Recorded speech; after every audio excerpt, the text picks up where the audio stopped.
Studios.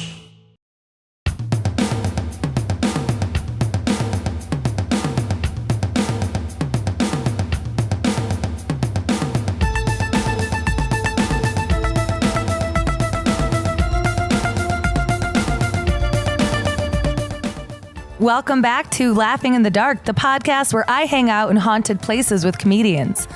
This is another fixture in our Sunday Minisode series where I talk to you about your ghost stories. For this Minisode, I spoke to Jody from Portland, Oregon. Jody told me some stories about hauntings that she experienced in her childhood home after her family members participated in a seance-type ritual that they called table talk. Here's the call.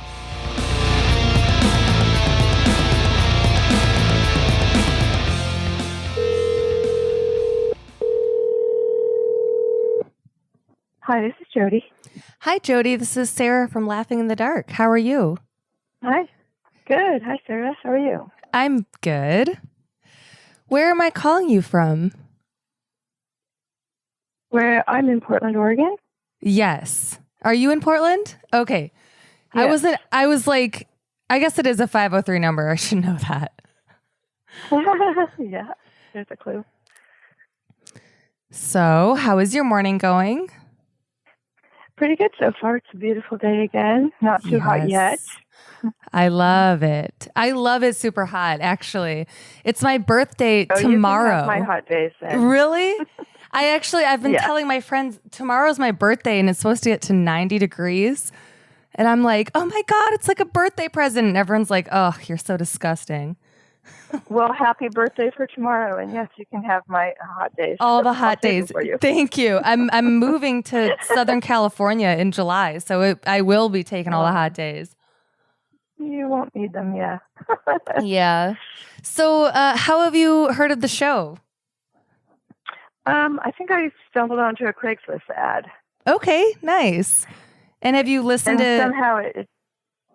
Sorry, go ahead. Oh, no, you go ahead. Somehow... It just, it kind of jumped out at me because I have some interesting stories from my childhood that for many years I didn't talk about. And it seemed like a good opportunity to get those out and talk about them. Awesome. All right. And have you heard any of the minisodes? Like, do you kind of have an idea of how the call goes? I just listened to a little bit of one of them. Just to kind of prepare yourself. I feel like that's what I would do too. Yeah. Yeah. Okay, cool. So yeah, it's just you and I talking and you can tell me your ghost story. We can maybe set the scene however you want to get started. Okay. So I did basically write the story down and I will kind of read but talk from that. So okay, that's where I would start. Yeah, absolutely. All right. So set the scene for us. Okay, well, I was a child in the 1960s, and this story is from the late 1960s, probably about 1969, actually. And as well as I remember, this is a completely true account of my family's experience. And I recently visited with my mother, who's 81 now, and I told her I was going to be doing this, and I shared the story with her, and she said, yes, she thinks she remembers all of this too. Aww. So when I was about 11 years old, there was this period of time during which my parents and a handful of other close relatives began holding what they called table talks. So this was their term for a seance. I think one of my cousins who was about 18 had got this idea, and he talked all the parents into doing this with him. Oh my gosh. That's how it started. Funny. So during the table talks, what they would do is they would set up a card table, which everybody had in those days, and they would elevate one leg on some books or something so that it would rock easily. And then they would all sit around it, and they would concentrate on summoning what they called the spirits. The table would begin to rock at times, and they had a system for spelling things out so that they could understand any messages that might come from the other side. So during this period, they started having these regularly, and I can go from there if you want me to keep telling. Oh, yeah. Okay, no, I have a couple questions. Sorry. Okay. All right. So I've never heard of someone doing this technique to do a seance. Like I've heard of people using like the crystal, and then the crystal will move if like the ghost is like, clockwise for yes or counterclockwise for no. But was this something your cousin just came up with? Like this was just kind of his idea? Off the top of my head, I would guess that it was maybe something more popular back in the day. And also, that side of my family is from Greece. And, there was something in the history there as well, because there was a lot of belief in metaphysical and, like when somebody dies, you just keep talking to them like they're still there, and that's not weird and stuff like that. So I think it was a combination of the 1960s and maybe my family's imagination. I'm not sure. Interesting. No, I love it. I think it's great. And then what about the system for messages? Do you know what the system was? Yeah, they would spell things out. Like literally, the table would rock once for A and twice for B and 3 times for C. God. Like very long-winded. How or they had strenuous. some kind of rocking pattern for yes and for no. Uh-huh. But it was basically yes, no, and then an alphabet system of rocking. Wow. Yep. I was wondering if it was going to be like Morse code or something. Like just... No, just rocking. No. With letters. Wow, that's awesome. So after several of these talks, which did have things happen during the talks, like when I don't know if it happened the first time, in the very beginning, I wasn't that aware of it because, like I said, I was basically 11, I think, or 12 at the most. And so I knew they were doing something, but I didn't know details because they would do it at night after I would be in my bed. So, because, of course, it had to be in the dark, too. Right. So anyway, after they did several of these, and things began to happen during the table talks. And then, over time, things actually began to happen in our house randomly when no one was having a table talk at any time of the night or day. Like what? Well, when I say things, I mean like our piano would play by itself. We had a large grand piano in the middle of the living room. It would literally play by itself, like music would come. Cupboard doors in the kitchen would fly open. Faucets would turn on. I saw these things with my own eyes. Wow, yeah. We had some beads hanging in a hallway, which was a very 1960s sort of thing to do. Walk through these beads. Those beads would move as if somebody was walking through them or moving them. And one of the most sort of drastic things that I remember hearing about, but I didn't see, was that orbs of light would appear, just like floating in the air. And I guess there was one night where my parents were both asleep and they simultaneously woke up in the night at the same time, basically popped their eyes open, and their room was just full of these colored orbs of floating light. Oh, that's kind of cool. That kind of stuff. Just everyday things like that. Right. Yeah, definitely. So did your family members have any explanation as to who these people were? Like, did they think it was their family members that had deceased, or? Right. So basically, they thought that, as far as I know, they thought that it was spirits of dead people and sometimes relatives. So I'll read a little bit more, which will answer that if you want to. Oh, sure. Go that way. Oh, absolutely. Yeah. Okay. So I was starting to hear more about the table talks and experiencing some of these things, but I hadn't participated directly until one night. I knew that they were going to have a table talk, and I was already feeling a little bit, I guess maybe a little anxious about some of the things that were going on. I didn't feel unsafe, but I just felt unsure of what to think about the things that were happening in the house. So I realized that I was a little bit scared this particular night, so the only alternative to being alone in my room, while they called the spirits, was to join them at the table. So I can clearly remember sitting there in like pale pink baby doll pajamas and feeling really unsure about being at the table with them. But I just thought, it seems better than being alone that particular night. So at one point, the table began to rock.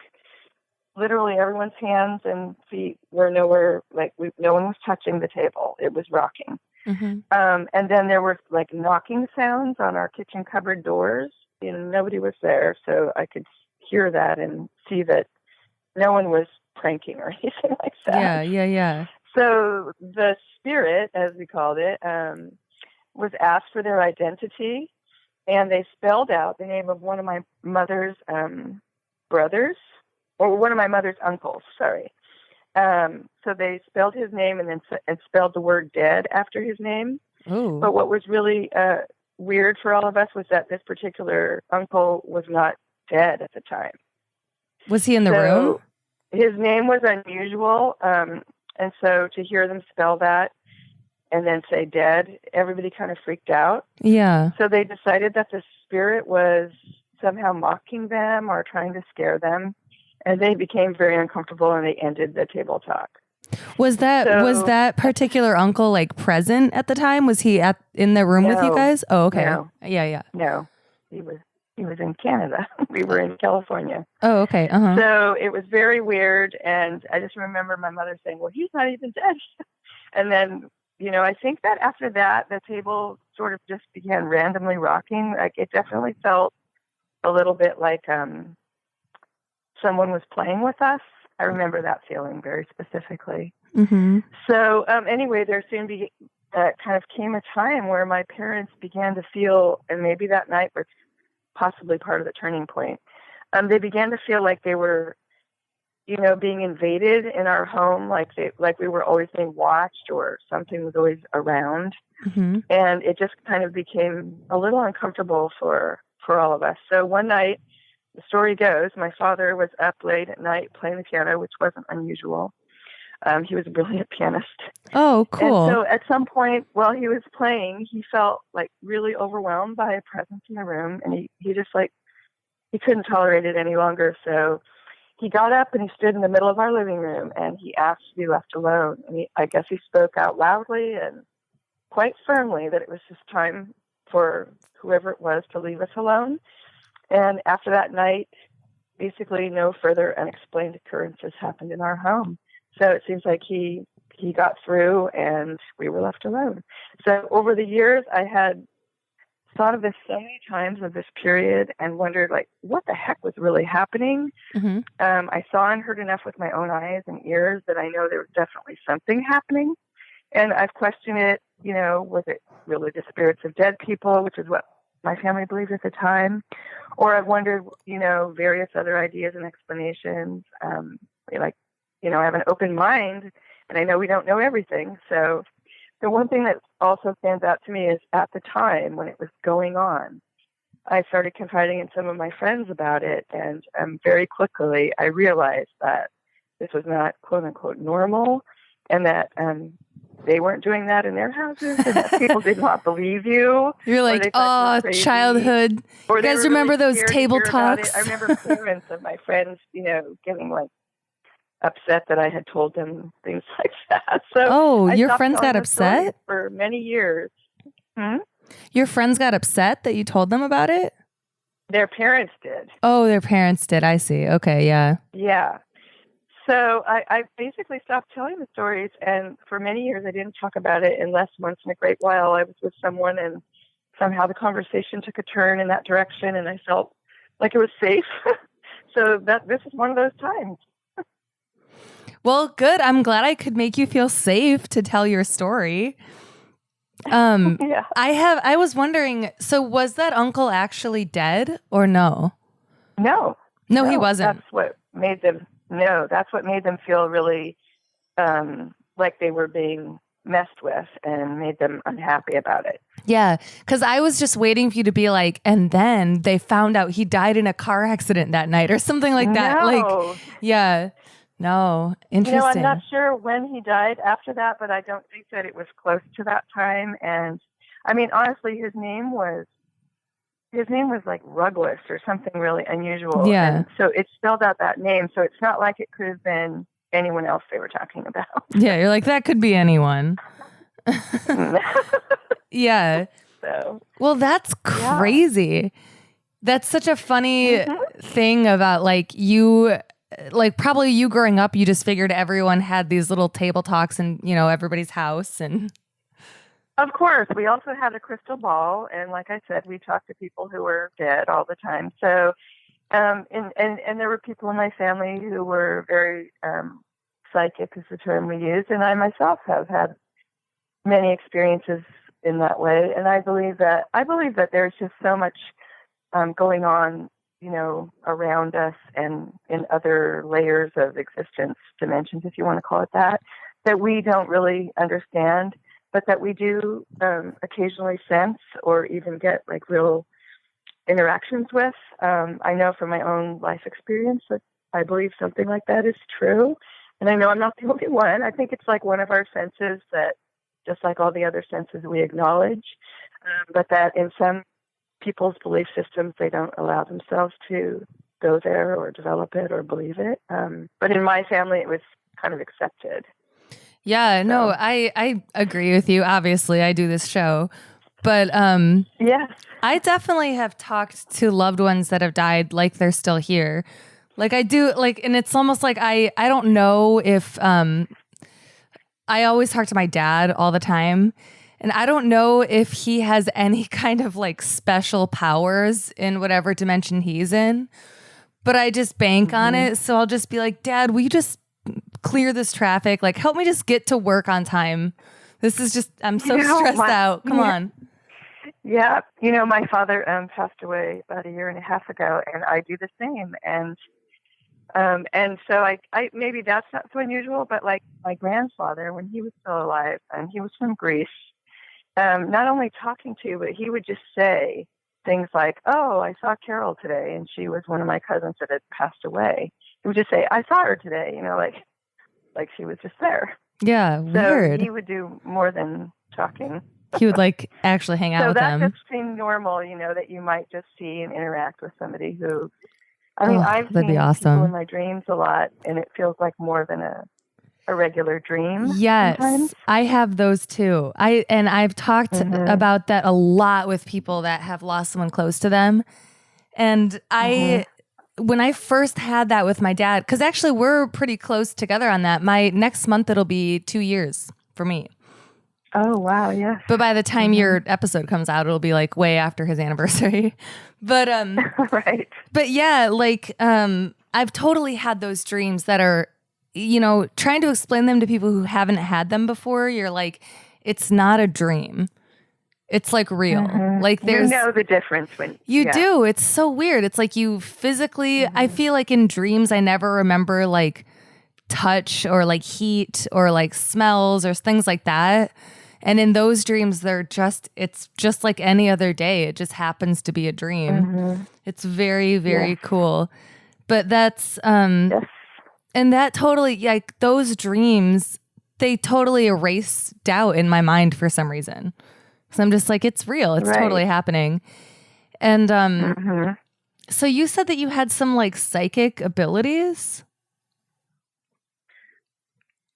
Well, I don't like to call it psychic abilities necessarily, but okay. I can talk about that. Sure. Yeah, I'm curious. Why I say that is, I think, like I said before, I believe we all have senses that we don't necessarily use.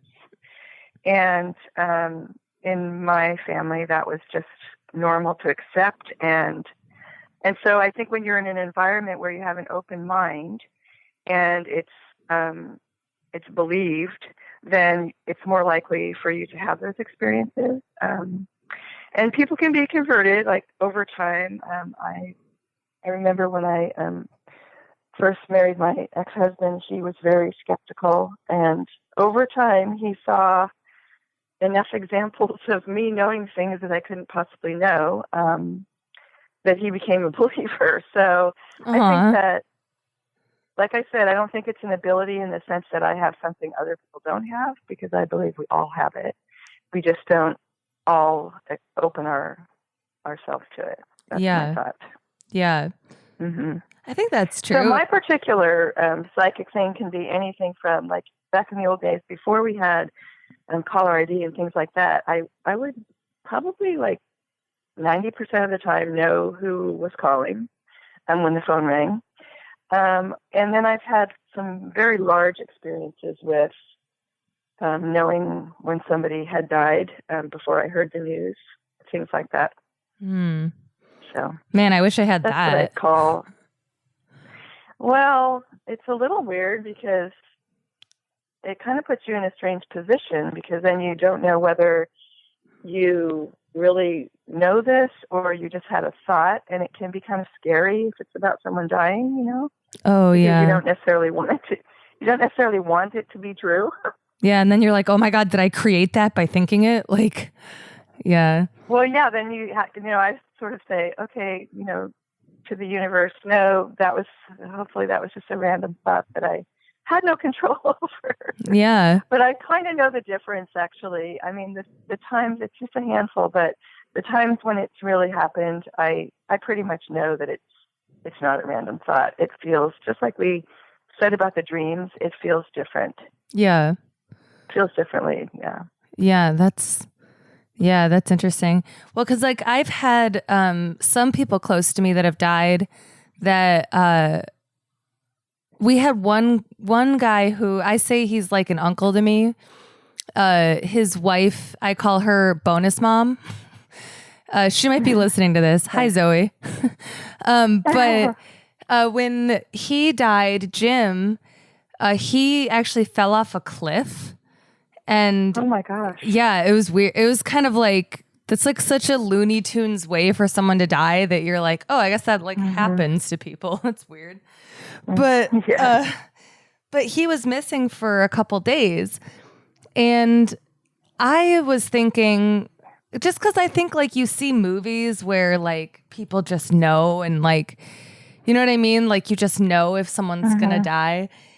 Or you just get a sick feeling or something like that. Well, he was missing for 2 days, and I totally was like, I'm sure, like he was just like a hippie, like deadhead. Like I was like, I'm sure he's like, his phone probably died. He's probably like doing his thing, and he just hasn't been able to like get a hold of a phone lately, and he's just hanging out with some people he know, like, or that he met along the way or something. Like I didn't think he was dead at all, and I was shocked to hear that he was. And same with my dad. My dad died really suddenly, and in the morning, my uncle called me to tell me, and I thought maybe like my aunt was sick or something. Like I don't know. I didn't know why he wanted to talk to me. It seems like honestly the most logical thing would be like something bad happened to my dad, but I just it didn't even occur to me. It was so weird. It was almost like even in that situation, you wouldn't have to be psychic to assume that. Like, but for some reason, it's maybe my brain just didn't want to even consider the possibility. Yeah, it sounds like a defense mechanism maybe happening. Yeah, there for sure. totally. Yeah, like a denial thing. Yeah. Because to even have the thought that like maybe someone else is in trouble, but then it's like, well, why wouldn't my dad have been the one to call me about that? So I don't know. It does sound like a defense mechanism. Yeah. I mean, if you think about it, I know I've heard a couple of examples like, and this corroborates that we all have awareness that we don't necessarily pay attention to, but I think pretty much everyone has, or most people have had the experience of walking into a room where maybe a couple people were just fighting or something not good was going on. And we have sayings like, the air was so thick you could cut it with a knife. Like you can feel when you walk into a room and something is off, has happened, like something that you didn't experience directly. And in my mind, it's kind of related to the whole ghost thing, because I feel like, again, it's just, whatever a ghost is, I believe there might be spirits of people that have lived before. I think that explains ghosts. Or I also think that there could be other kinds of beings that we don't really understand or know about that we call ghosts, for lack of a better understanding.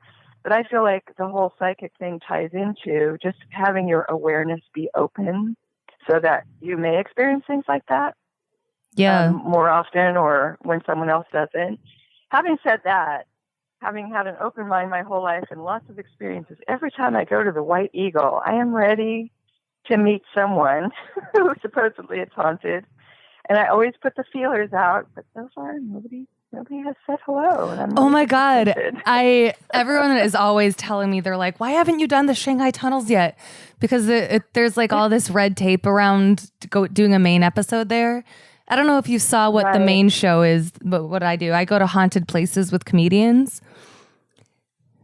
Oh no, I haven't seen it. Yeah. So that's like the main show. So these conversations are part of the Minisode series. Mm-hmm. But I saw that, yes. Yeah. So the main episodes, I go to haunted places with comedians and I research the history and urban legends of the place that we're visiting.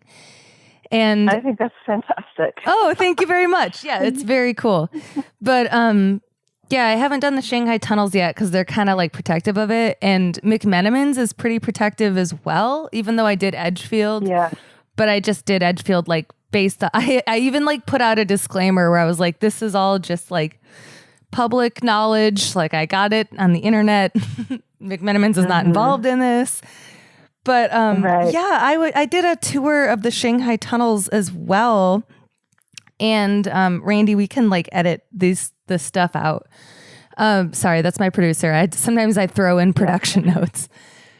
But I did a tour of the Shanghai tunnels probably like 5 or 6 years ago, and I wanted to do that. What was it like? It was really cool. Like historically, like it was kind of a cool thing to see all the little bunkers and stuff, but I did not feel any paranormal presence at all. And I don't know if maybe, because here's the thing. I always like to say that I don't know what I believe.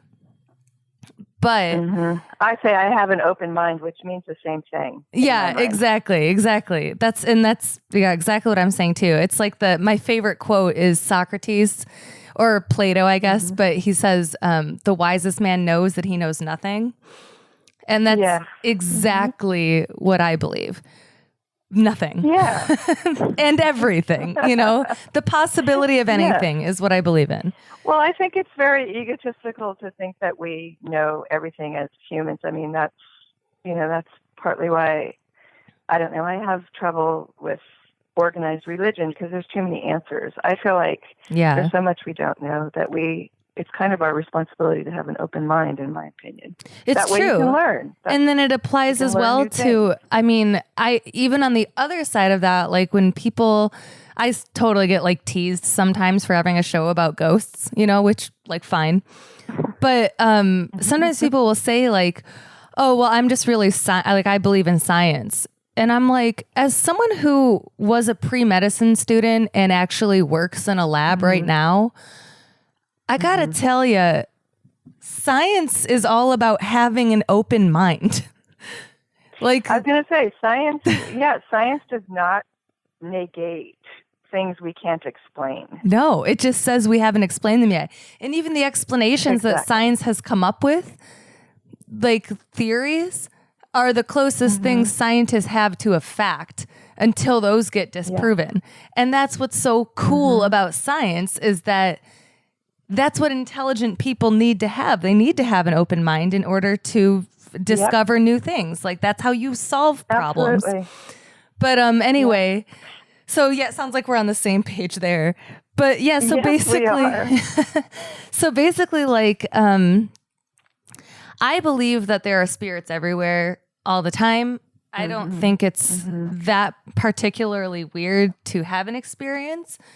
But then again, I myself have only had a handful of experiences, and I go to all these haunted places for my show.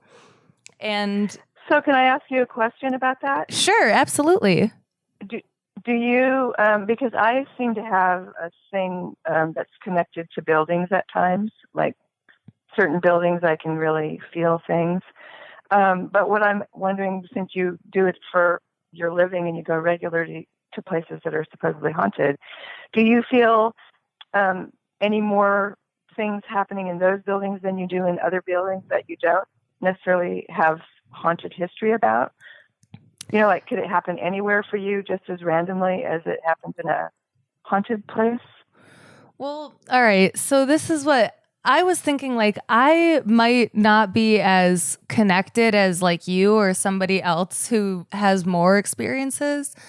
But for me, when I visit a haunted place or I always call them allegedly haunted place, right? I never expect to have an experience. And like I said, I do all the research ahead of time. So for me, what's really cool about the show, and I always try to like distinguish between, I'm like, it's not ghost hunters, right? We're not ghost hunters. It's nothing gimmicky. The main point of the show is to learn something interesting about something in your backyard that you might not have known about. And and it's just cool. It's interesting to me. So I'll get into the history of what happened there, and then I'll get into urban legends, and this is what people say and all this stuff. But I never expect to have an experience.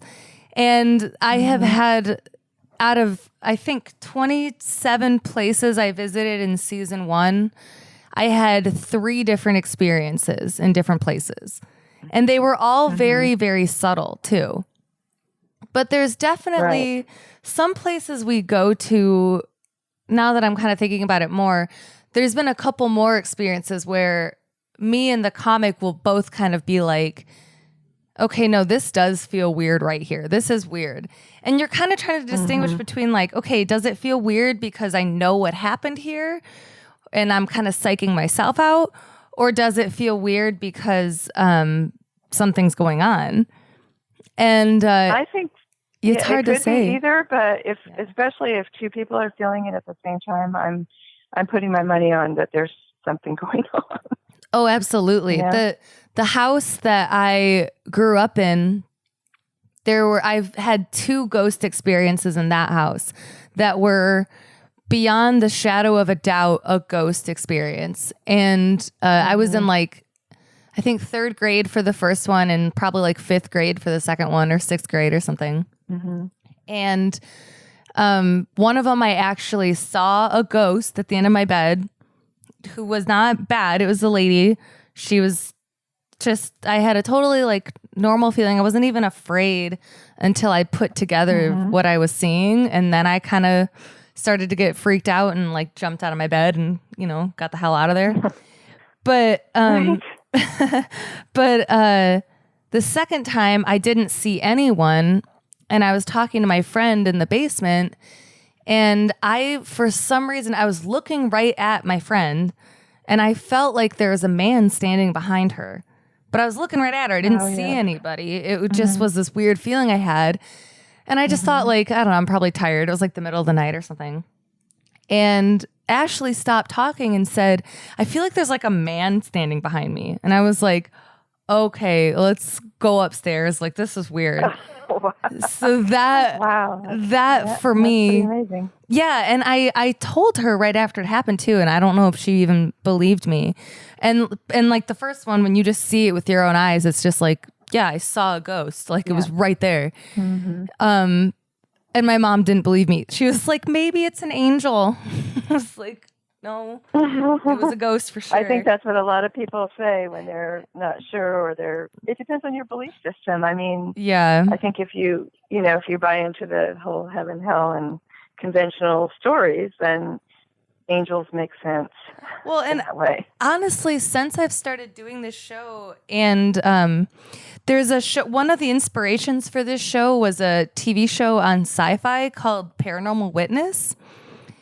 Have you ever seen that show? I don't think I've seen it. Oh, no. It's so good. So I've always loved ghost shows since I was little. This just always been my shit. Yep, like Travel Channel's Most Haunted and everything. Yeah, I love it. And but most of them they just seem really fake, and you're just kind of like, yeah, whatever. Like, Paranormal Witness, they get the real people, just like I'm doing. They get the real people to tell their ghost stories.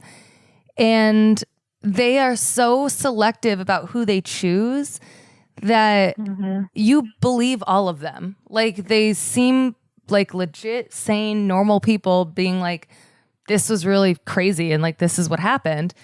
And then they reenact it with like, I mean, just like, Unsolved Mysteries or something. They reenact it, but they reenact it with like Hollywood quality reenactments, and it's very, very cool. So that's part of What's why that one called? it's called Paranormal Witness. Okay. That was an inspiration for I'll have to this. check that out. Yeah, for these minisodes. But yeah, well, oh, go ahead. Okay.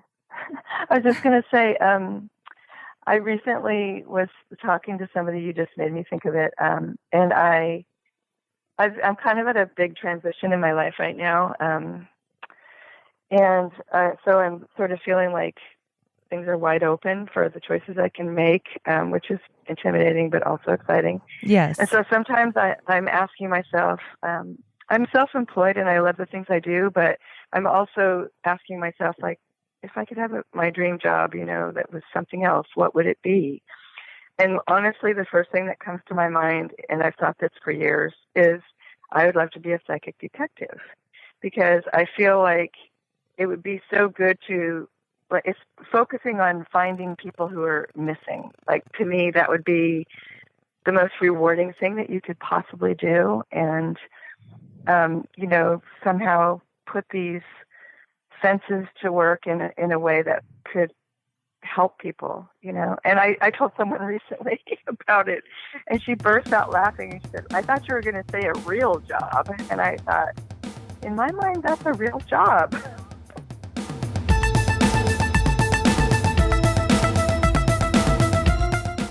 Thanks for your call, Jody. Do you have a ghost story that you want to tell on Laughing in the Dark? Email us at litdarkpodcast@gmail.com or write to us in our Contact Us form on our website, litdarkpodcast.com. We may want to feature you on the show. Thanks so much for listening.